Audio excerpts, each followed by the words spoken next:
안녕하세요. 크립토 노마드입니다. 중국발 비트코인 금지 이슈로 인한 여진이 아직도 이어지고 있는 모습입니다. 다행히 42,000달러를 지켜주는 것을 보면 일부 외신들이 표현하는 것처럼 안정화 단계로는 진입한 것으로 볼 수도 있을 것 같습니다. 하지만 그렇다고 치고 나갈 모멘텀을 확보한 것은 아니어서 이래저래 불안 반, 기대 반 그런 분위기가 이어지고 있는 것 같습니다. 리플 소송의 경우에는 부쩍 더 관심이 높아지고 있는 상황입니다.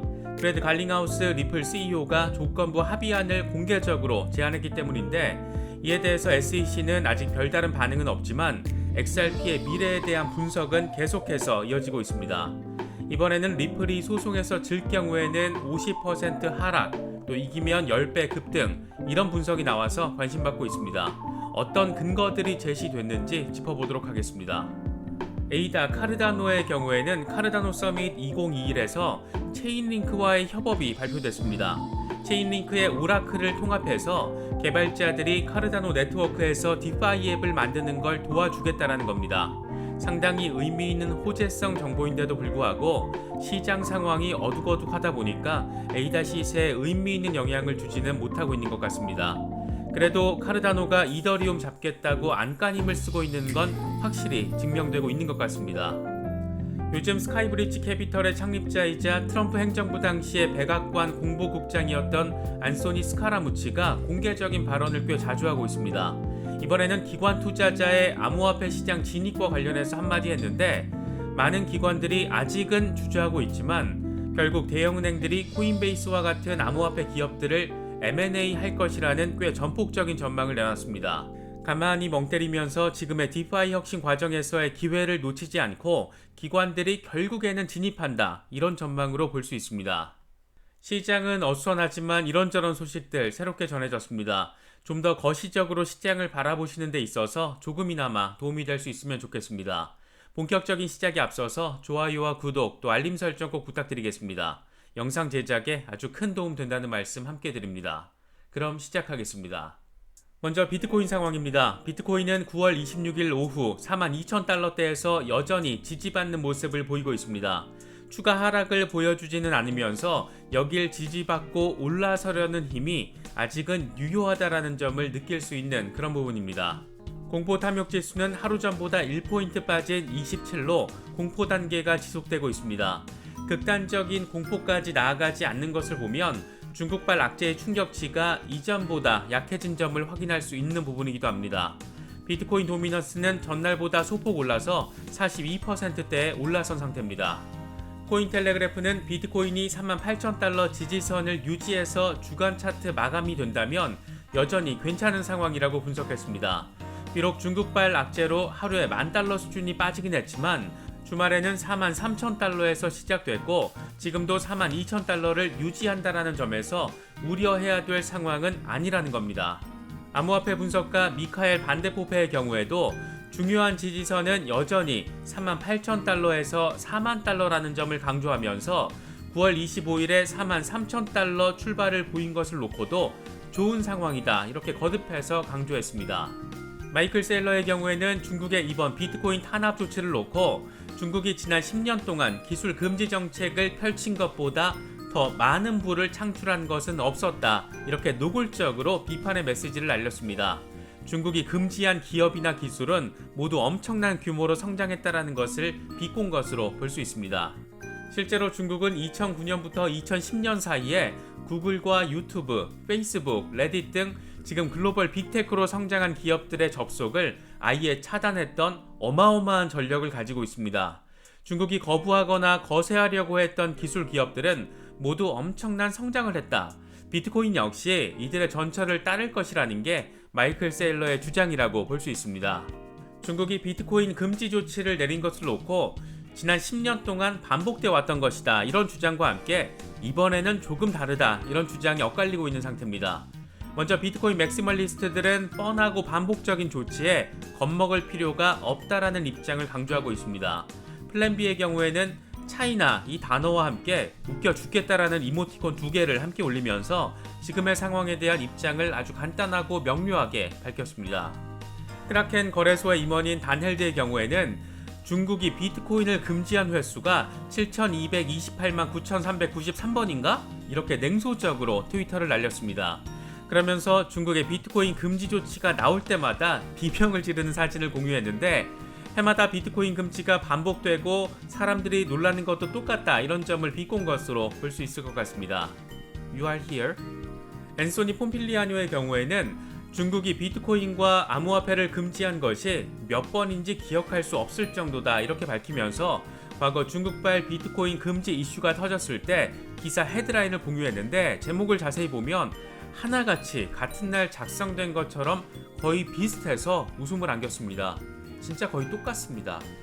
비트코인 아카이브의 경우에는 좀 더 점잖게 지금 상황을 표현했는데 비트코인 장기 보유자들이 여전히 저가 매수를 하고 있다라는 글래스노드의 온체인 데이터를 공개했습니다. 그러면서 차이나 퍼드에 당황할 필요가 없다 이런 점을 강조했습니다. 블록웍스는 좀 더 재미있게 지금 상황을 바라봤습니다.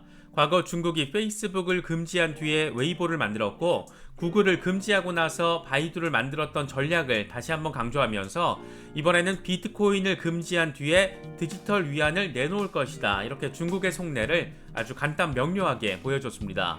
물론 이번 상황은 조금 더 심각하다 이렇게 신중해야 될 필요가 있다라는 지적도 나오고 있지만 중국발 악재의 약발이 예전 같지 않다라는 점은 분명해 보입니다. 리플과 SEC의 소송 이슈는 아주 흥미진진하게 진행되고 있습니다.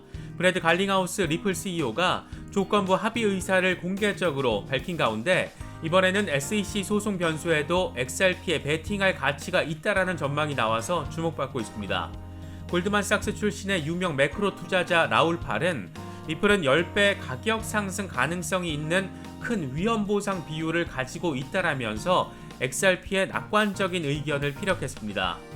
라울 팔은 최근 사비 파이낸스 유튜브와의 인터뷰에서 SEC가 제기한 소송에도 불구하고 글로벌 지불자산 XRP가 큰 위험 대비 보상 비율을 가지고 있다라고 밝혔습니다. 그러면서 리플이 규제기관과의 법적 싸움에서 질 가능성에도 불구하고 여전히 XRP에 베팅할 가치가 있다. 최악의 경우에는 50% 하락, 최상의 경우에는 현재 가격 기준에서 10배 급등할 수 있어서 앞으로 3개월에서 6개월 동안 50대 1의 위험 보상을 받을 수 있다라고 주장했습니다. 이어서 SEC 소송이 현재까지 리플 측에 유리하게 전개되고 있다라는 점, XRP 사용 사례가 많다라는 점 등을 들면서 이런 요인들이 XRP 가격을 높이는 데 도움이 될 것이다 이렇게 덧붙였습니다. 50% 하락이라는 거는 어째 듣기만 해도 아찔하게 느껴지는데 제발 소송 이슈가 상식적인 수준에서 마무리가 돼서 XRP가 지난 3년 동안 눌렸던 시세를 분출하는 데 있어서 의미 있는 계기가 될 수 있으면 참 좋을 것 같습니다. 물론 비트코인이 하락하면서 XRP 역시 지금 당장의 시세는 좀 불안합니다. 이와 관련해서 코인텔레그래프의 기고가인 라케시 우페드히에는 XRP가 현재 강력한 지지선으로 작용하고 있는 100일 단순 이동평균 0.87달러 아래로 떨어지면 0.5달러 지지선까지 급락할 수 있다. 하지만 100일 단순 이동평균에서 반등하고 1.07달러에서 1.13달러 저항 영역 위로 상승하면 부정적인 전망은 무효화된다 이렇게 진단했습니다. 카르다노의 경우에는 이번 카르다노 2021 서밋에서 의미 있는 파트너십을 발표할 것이다 이렇게 예고를 했었는데 일단 첫 번째 타자로 체인링크를 꺼내들었습니다. 카르다노 측은 체인링크의 오라클을 통합하기로 했다라면서 이 같은 파트너십을 통해 개발자들이 카르다노 네트워크에서 디파이 앱을 만드는 것에 도움을 받을 수 있다라고 밝혔습니다. 체인링크의 오라클은 가격 등 정확한 정보 데이터를 제공해주는 기능을 말하는데 체인링크는 체인과 체인 또는 오프체인과 블록체인 사이의 정확한 정보 전달과 관련해서 독보적인 위상을 가지고 있다라는 평을 받는 프로젝트입니다. 블록체인의 특성상 잘못된 데이터가 입력되면 수정이 불가능하다라는 점이 장점이다 단점으로 지목되는데 체인링크는 각종 정보를 정확하게 전달해주는 역할을 하면서 시장의 주목을 받고 있습니다. 찰스 호스킨스는 체인링크의 오라클을 통합하면서 카르다노의 디파이 생태계에 완벽한 기반을 마련했다 이렇게 자평했습니다. 그런가 하면 스카이브리지 캐피털 창립자이자 트럼프 행정부 시절 백악관 공보국장을 지낸 앤소니 스카라무치가 대다수 기관 투자자들은 암호화폐 시장 진입을 주저하고 있다. 하지만 10%는 이 시장에 열광하고 있다. 이렇게 밝혀서 주목받고 있습니다. 블룸버그 보도 내용을 보면 스카라무치는 새로운 자산에 대해 기관 투자자들의 10%는 광적으로 열광하고 있는데 1990년대 닷컴 버블을 연상시킨다 이렇게 말했습니다.